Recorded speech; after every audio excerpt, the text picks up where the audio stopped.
This is a global, anyone owning Bitcoin knows this is global. This is not just a U.S. opportunity, and it's big. And if you look at both Ether and Bitcoin, our expectation is, well, that the crypto asset ecosystem will be dominated by those two, and that it is going to scale from a little more than $1 trillion today to $25 trillion in 2030. As this new world builds out. We certainly want to see banks succeed in this new world order. Welcome to the Crypto Teacher. And I come back with that video just to make you think. Don't forget to like and subscribe to the channel. Support this great content by hitting the Cash App and by joining the Patreon. And we have Kathy Woods. Crypto is global, not just about the United States. Doesn't the Crypto Teacher tell you that? I give you the truth, nothing but the truth. Yes, the truth hurts, but it sets you free. And she said right now the market is at $1 trillion, but it's going to move up to $25 trillion as this new world builds out. Yes, you heard that correct. And we know she's talking about the fourth industrial revolution. None of these people can talk directly about the fourth industrial revolution. They talk in code. And she talks about the regulation coming that can bring in institutions. And we know Gary Gensler's job was to kick the regulation can down the road so the emerging markets can rise. We know why he's acting like he knows nothing about crypto. We have him on video talking about crypto, how important it is, how powerful it is, telling people that the banks have a monopoly on the system, but they will use your technology. And we're seeing that playing out. And we also see the legacy products, which she talked about, are ETPs coming over to crypto. And like Brad Garlinghouse stated, it's going to be a multi-chain world. We know a lot of these cryptos have real use cases. And how do we know? Because the big banks and big corporations were funding them from the beginning. And remember, the Crypto Teacher told you. Yes, I think this regulatory breakthrough is very important to bring institutions online effectively. And I think BlackRock and Coinbase's partnership is going to be very important. The other thing that's very important from an institutional point of view, way back in 2018, Cambridge Associates, which advises institutions, said, you may not like it, but you better have a point of view because this is a new asset class. It's a source of diversification. And we would add, it's a hedge, if you're talking about Bitcoin in particular, a hedge against both inflation and deflation. And as you know, we think the bigger risk is deflation. I wanted to talk to you about ARK Invest because that is probably the product that really puts you on the map in terms of being a household name to CNBC audiences. And we're sort of back at those pre-pandemic levels at this point. And I'm wondering how you think about, you come on and you're very optimistic and you're very future looking, but a name, for instance, like a Robinhood, which we had on the screen, at the time that you invested at the IPO, it was revolutionary. What they were doing was amazing. They revolutionized, the landscape in terms of trading for the average investor. Today, are they as innovative as they were before? Now that everybody has zero commission trading, now that what about them makes them innovative still? First of all, they are moving very quickly internationally. In crypto, I would say they've been much more conservative when it comes to the SEC. If the SEC deems something a security, even though others will disagree and is probably going to the courts, they have taken it off. So that, I would say, has held them back a bit in the crypto space. But again, with regulatory clarity there, we think they're running hard, and their user interface delights the consumer to this day. So we think they have a very special place out there, and we love it that they're moving internationally. Coinbase is as well. This is a global. Anyone owning Bitcoin knows this is global. This is not just a U.S. opportunity, and it's big. And if you look at both Ether and Bitcoin, our expectation is, well, that the crypto asset ecosystem will be dominated by those two, and that it is going to scale from a little more than $1 trillion today to $25 trillion in 2030 as this new world builds out. This is almost, I mean, I was at the beginning of the internet. Not really, that was DARPA and everything, but as we were studying it in the market in the 90s, this feels like that again. It is a very big idea. Yes, with our partner 21 Shares, which is the largest crypto ETP provider in the world, mainly European focused, we are launching 5 ETFs. The strategies are going to be around Bitcoin futures, Ethereum futures. One will be Bitcoin futures and cash. One will be Bitcoin futures and Ethereum futures.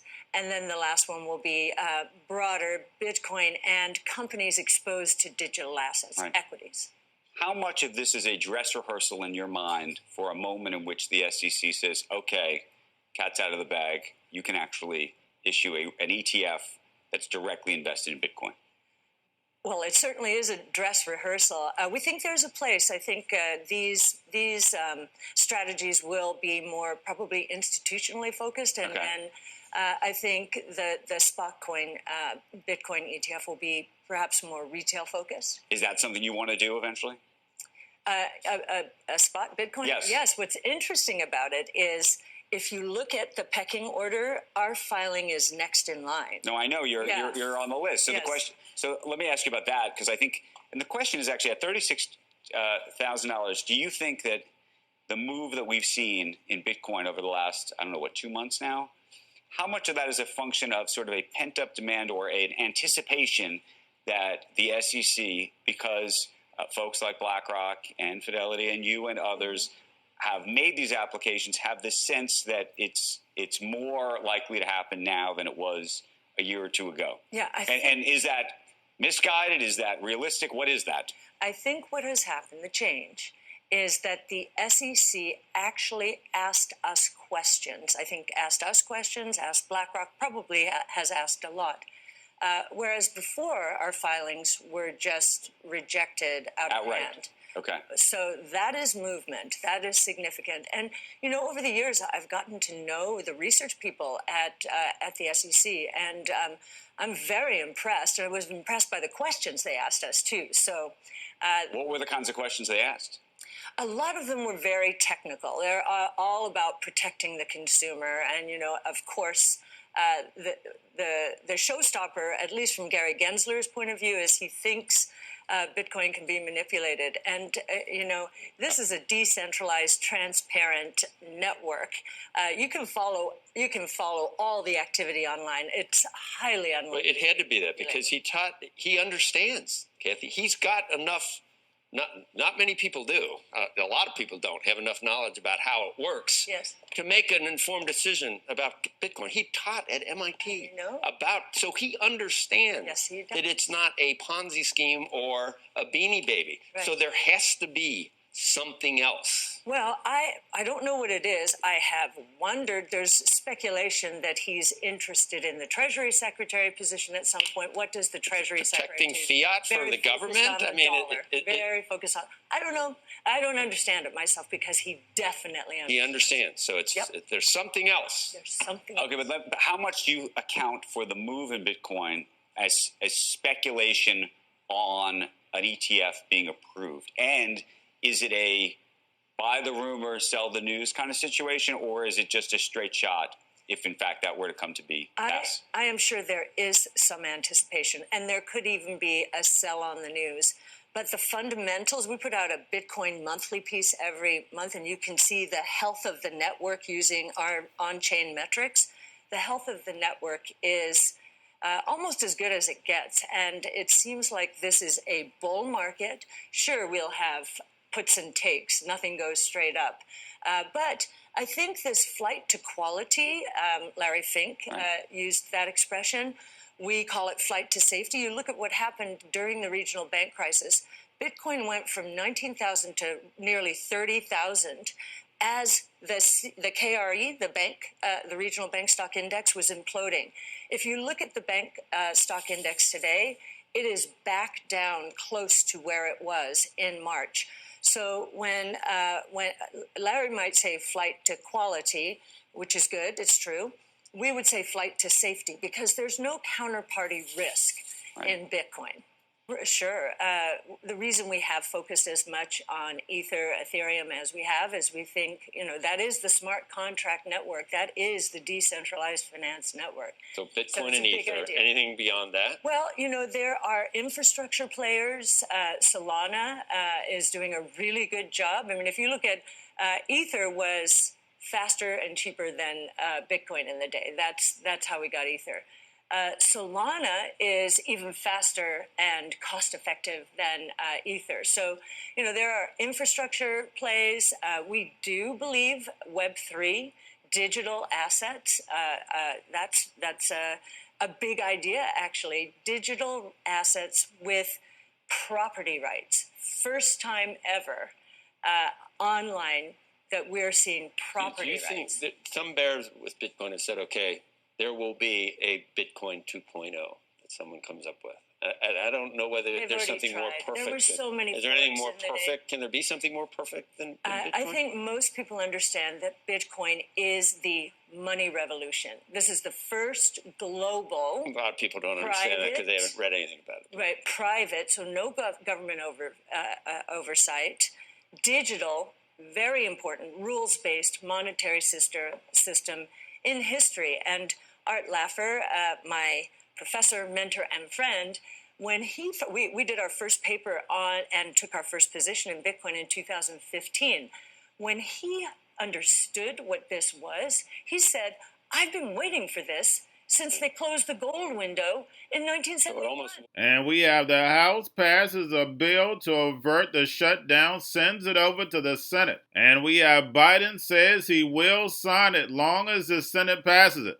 Remember, guys, they don't have all that money spending in this bill. And we know we see it every single year. So they're starting to cut, and we know why. The dollar is about to lose that world reserve currency. And that's why we have G and Callie willing and dealing to these businesses, guys. He's here to do business with our big corporations. And we know they're going to sell us out. Remember, China, the dragon, is about to rise. And America, the Babylon, is about to fall. And we know Asia is all about gambling. And what do we have in the United States? Nothing but gambling. All of a sudden, guys, you're definitely looking at Babylon. And we have Pump's brother talking about the deal with Penn and ESPN. Guys, this is nothing but a win-win. And we know sports is nothing but the WWE. And remember, the crypto teacher told you. But guys, he knows, when it comes to the NWO, it's all planned out. You have a wonderful day. Hopeful time in China that there could be a mini detente of sorts between Xi Jinping and Biden when they meet tomorrow. But the reality is, I don't think there's going to be major great progress. I expect that China and the United States will announce some agreements on fentanyl crackdowns, on climate change. And I think that you're going to see Xi Jinping is going to want to launch a charm offensive to the American business community. He's bought record numbers of American soybeans last week, even though they're more expensive than Brazilian ones. I expect that maybe they're going to come to a letter of intent to buy more Boeing airplanes, which the Chinese haven't bought for 6 years, in order to ice the Americans. But I think the main thing, Melissa, is the two countries are talking again. This deal to a lot of people is that it's a Hail Mary on both sides, really. You just mentioned Barstool. Penn had done a deal with them where they acquired 100% of the business for around $550 million. That didn't end up working out. They ended up selling it back to Dave Portnoy for $1, and then they go spend $2 billion, $1.5 billion in cash and $500 million in equity on the ESPN deal. And the reason why I think it's a Hail Mary is because Penn at the time told everyone that Barstool was a little bit too edgy content-wise for regulators. But the matter of fact was that they were live in 17 states at the time, and they had less than 5% market share in all 17 states. So they had to go try something else. It wasn't working, and now they go try with a bigger player in ESPN. Going to a different economy, and we're going to be learning more about that as we go. But clearly, we're learning that things can be done from remote locations. We're learning that technology can replace people even more than we thought. We're not going back to the same economy. We're recovering, but to a different economy, and it'll be one that is more leveraged to technology. And I worry that that is going to make it even more difficult than it was for many workers. In Silicon Valley, and my friends who work in technology know that what we did to the manufacturing workers, we are now going to do to the retail workers, the call center workers, the fast food workers, the truck drivers, and then even bookkeepers, accountants, insurance agents, lawyers, and on through the economy. So what happened to the manufacturing workers is a very clear sign. And so we'll import Chinese-based CBDC technology. So it's going to be CBDC in a box provided to you by the People's Bank of China.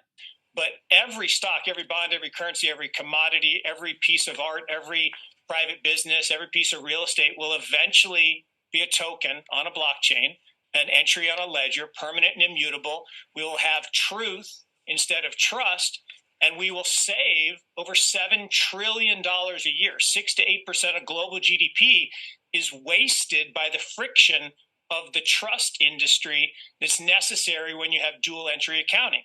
With triple entry accounting, which is what a blockchain is, we get rid of all of that friction. It's a beautiful future. Like what you see in China and their social credit scoring systems, right? If we get identity wrong, it could be a tool to enslave humanity. And if we get it right, it could be a tool to liberate humanity. And as an American, I'm obviously rooting for the one that's on the side of freedom. Bitcoin is an international asset. And also, I do believe the role of crypto is, it's digitizing gold. I actually believe this technology is going to be very important. Look at it. We have been part of a huge revolution in investing through ETFs. We believe that ETFs will be changing the whole way we invest. Many people still use it as a means, people are investing it for indexing. No, the majority of people who are putting money in in ETFs are active investors that are buying exposure. The entire bond market is being transformed as we talk right now. I believe the next generation for markets, the next generation for securities will be tokenization of securities. And if we can have that distributed ledger that we know every beneficial owner, every beneficial seller, we all have our code of who's buying, who's selling, instantaneous settlement. And think about it, it changes the whole ecosystem. Chinese bank ICBC has been hit by a ransomware attack, and the U.S. Treasury market, as a result of that, has been disrupted. This, according to the Financial Times. We're getting it more right now with Bloomberg's Shonali Bassick. Shonali, what do we know? Listen, we have the Financial Times now reporting that ICBC, one of China's largest banks here, was hit with a ransomware attack. And remember, they're a very significant intermediary in the Treasury market. The SIFMA has told its members that this has been part of the reason here that the system is kind of clogged up, if you will, during that auction that we saw a little bit before. The attack had prevented ICBC, according to the Financial Times, from settling Treasury trades on behalf of other market participants. A large executive at a major bank also telling the paper that such a large party on the fixed income clearing corp creates major concerns, potentially impacting the liquidity of Treasury markets. Now, it was not just a poor auction. It was absolutely lousy, and when the dealers have to step in to save a treasury auction, that's a rare occurrence. And Cryptoteacher and the new World Order book, plus the 3 Kids books, It's Time to Re-Educate. Also, new to cryptos, Coinbase, Bitrue, Binance. Do not forget book links and crypto links are in the description. The stock channel, guys. Don't forget to go like, subscribe, spread everywhere. You have your Kobo, your chip stocks, your banking, your gaming. While everybody's sitting at home, get home stocks, the Seaver, the biotech stocks. And while everybody's at home wishing, they were still getting that free money. What are they doing? Drinking and smoking weed. Don't forget about those stocks, and you have a wonderful day. The most powerful person in the world is the storyteller. The storyteller sets the vision, values, and agenda of an entire generation to come. Steve Jobs. And guys, I truly believe in this. When you look at the New World Order, they're the storytellers. And that's the reason why I wrote my New World Order book. But guys, now it's time to change the current generation. And I wrote 3 kids books. You know, I love the Trinity because I understand the power that's in it. So I have 3 books. We have an opportunity to change the generation, to educate, not just me, but I want to show you that I take action on a daily basis. And I want you to take action on a daily basis. Whether it's your job, whether it's in your community, we have an opportunity right now to educate the masses. I posted this on my Twitter account. Please share, but this is a short clip of the 3 books. There's going to be a clothing line and action figures. Please get these books for your kids, nephews, cousins, friends, so therefore we can start the re-education now. Because as we see, the 4th Industrial Revolution foundation is definitely here. Robots, algorithms, drones, taking humanity out the picture. We have to re-educate. But let's get into the video. Part 1. King Joshua and Grandma Tanya save the village. Part 2. King Joshua and Grandma Tanya save New York from COVID 33. Part 3. King Joshua and Grandma Tanya goes to China. It's mandatory to get part 1, part 2, and part 3 of this series. It's time to re-educate Generation Z.